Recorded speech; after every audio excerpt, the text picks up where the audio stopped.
ஆகவே அவர்கள் நம் அத்தாட்சிகளை பொருட்படுத்தாமல் அவற்றை பொய்ப்பித்துக் கொண்டு இருந்ததால் அவர்களை கடலில் மூழ்கடித்து அவர்களிடம் நாம் பழி வாங்கினோம்.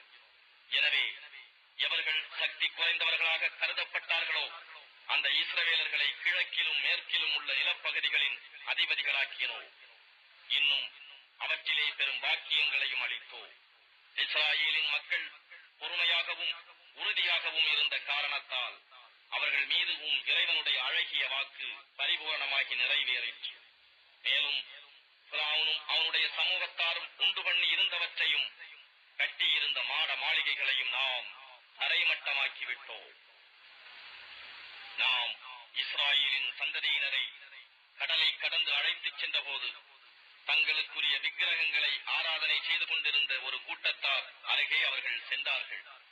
உடனே அவர்கள், மூசாவே, அவர்களிடம் இருக்கும் கடவுள்களைப் போல நமக்கும் நீங்கள் ஒரு கடவுளை ஆக்கி தருவீர்களாக என்று வேண்டினர். நீங்கள் ஓர் அறிவில்லாத கூட்டத்தாராக இருக்கின்றீர்கள் என்று மூசா அவர்களிடம் கூறினார். நிச்சயமாக இந்த மக்கள் ஈடுபட்டிருக்கும் மார்க்கம் அழியக்கூடியது. இன்னும் அவர்கள் செய்பவை யாவும் முற்றிலும் வீணானவையே என்றும் கூறினார். அன்றியும் அல்லாஹ் அல்லாத ஒன்றையா நான் உங்களுக்கு இறைவனாக தேடி வைப்பேன்? அவனோ உங்களை உலகத்தில் உள்ள எல்லா மக்களையும் விட மேன்மையாக்கி வைத்துள்ளான் என்றும் அவர் கூறினார்.